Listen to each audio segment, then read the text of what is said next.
All right, guys, we're going to do Mortal Terror issue number 2 from Dark Horse Comics. This is a 4-issue miniseries that we're going to do. And I must say, I like the first one. It was a nice twist. So without further ado, these are the guys that are, involved in this project. So this is basically reverse vampire story. Vampire lore. Dracula is human. Mina, who was human, is now a vampire, etc., etc. So all these names that you know from the vampire lore, from Bram Stoker's Dracula, or other vampires stories, it's reversed.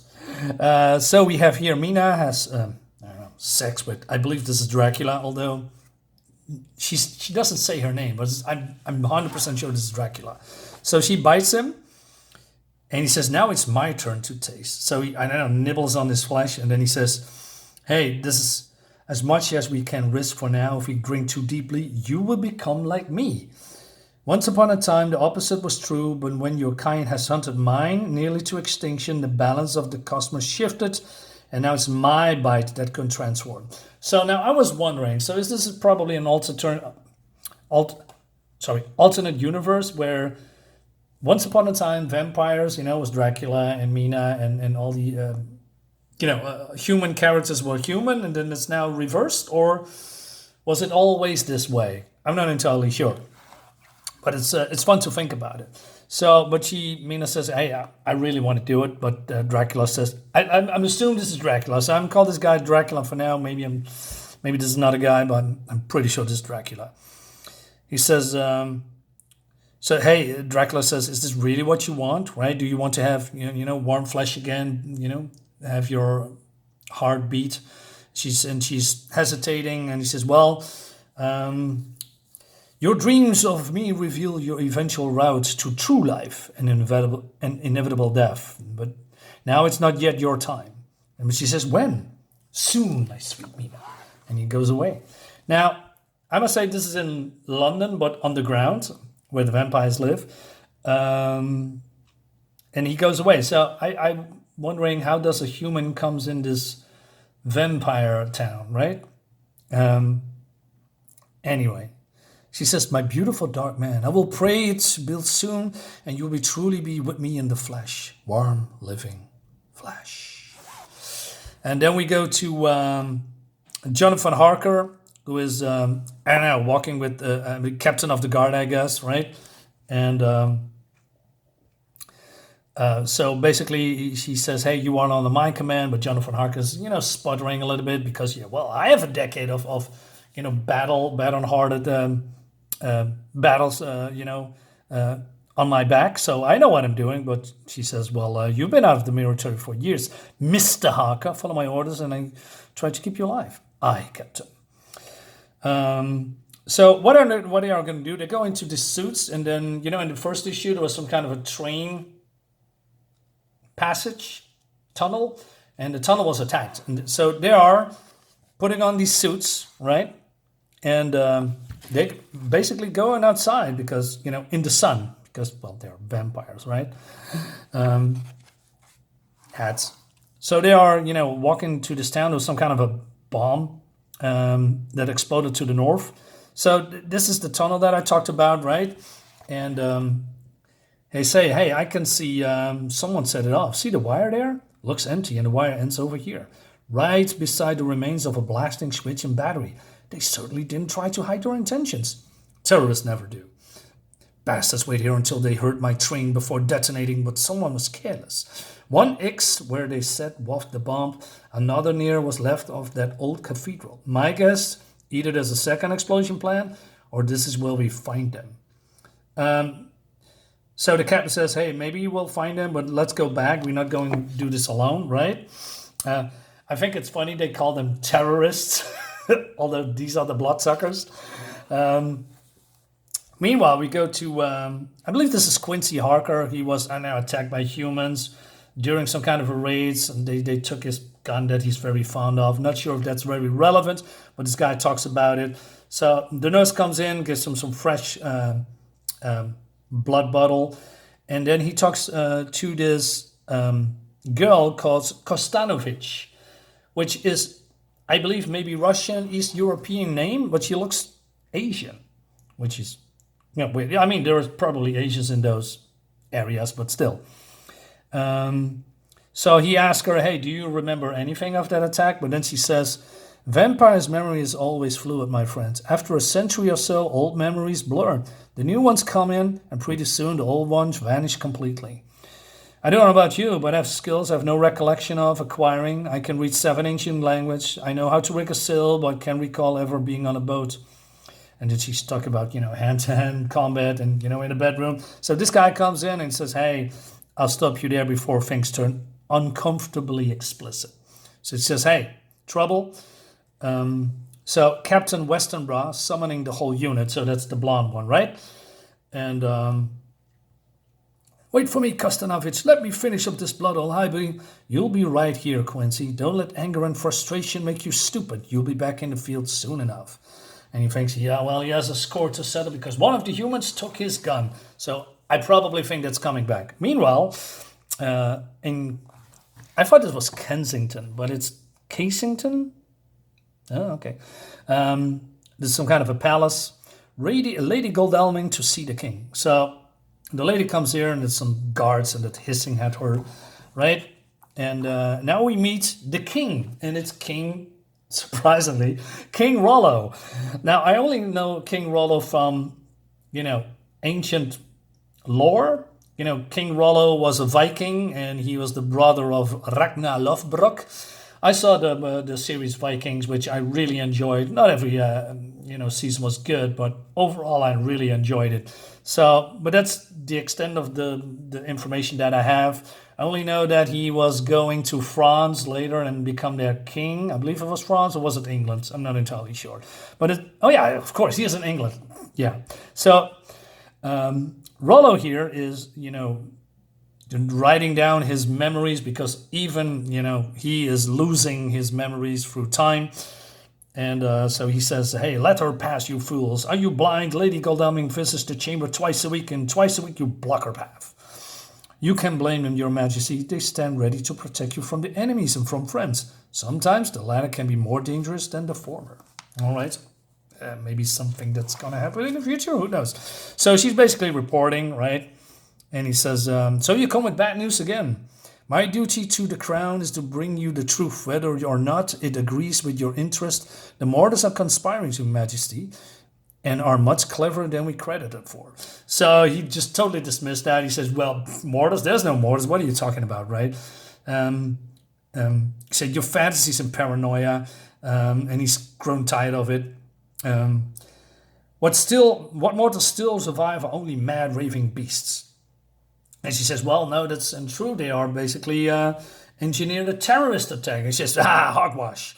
He says, I am Rollo. I am your king. Of course, majesty. And yet, my subjects believe mortals exist only in myth and legend. And that's for the best. In any case, they are certainly not organized. I have charged you with going out across the land and exterminating the strays. Yeah, right. So there's a threat, and he just say, nah, it'll be fine. Meanwhile, as I said, Jonathan Harker goes to his wife, Mina, and they're checking up on her. He says, Mina, you look dreadful. Are you all right? Well, hello to you as well, Lucy. Do come in. I'm sorry, Mina, but you do look ill. I'm sure I do look fright, but it wasn't expecting you, and I do feel a bit under the weather. Now, this is funny, right? Because when Dracula originally bit Mina, she was, having the same symptoms. He was very pale, under the weather, sick, right? And now it's a little bit reversed. So I like that. The only question is, although everything is reversed now, will the story actually hold up? I mean, it's just, normally a vampire versus human stories, right? And then following the Bram Stoker's lore. But now it's reversed. So I wonder where this is going. And Jonathan Harker says, what have you been eating? So he looks at her and she pulls him away and says, I'm not some child to be admonished, Jonathan. You no right to look at me that way. You've no claim over me. I only came to tell you that I've received orders that will take me out of London briefly, and I didn't want you to worry. Now, I'm the one who's worrying. She says, well, I'm sorry. There's no need, my love.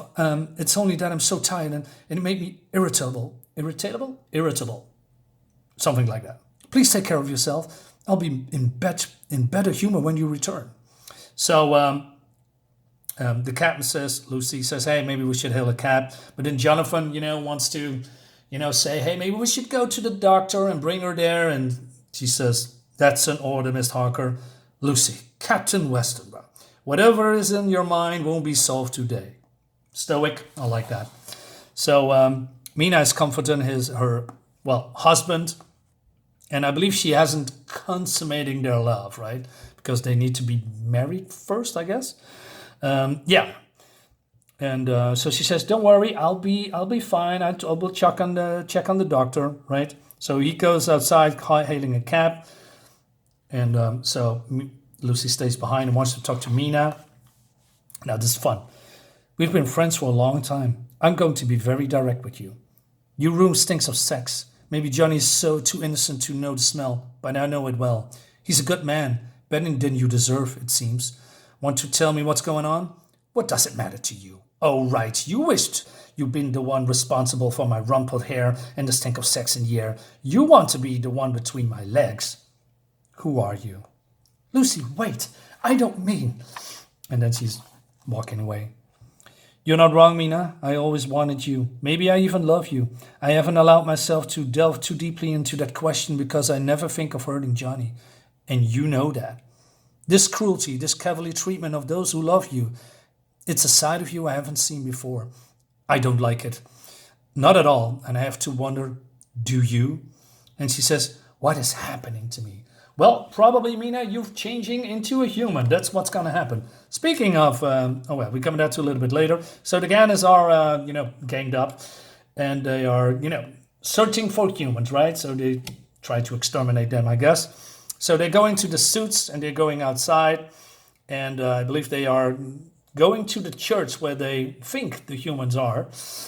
And then we go to a prison, a cell, where this woman, once a vampire, has now turned human. And this doctor is basically experimenting on her, right? And Renfield is looking. And he says he basically wants to inject her with something. This all may hurt quite a bit, but I won't let you die. That doesn't serve my purpose. Did you enjoy the food you just ate? What about the food? Did you poison me, you bastard? And then she is feeling ill. A bacterium I've been nurturing. It seems you like your warm flesh mortal beast.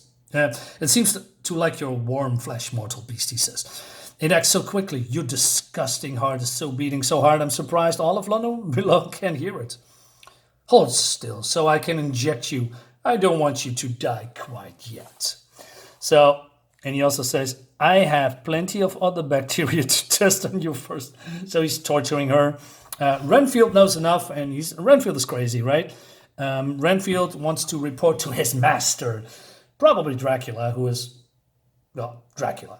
And now, the reason why he does that, because he wants to be human again, and Dracula, or, his master, is promised to do that, if he's just obeying orders, right? So he cannot go outside, because otherwise his flesh would boil or scorch from his bones and boil his eyes.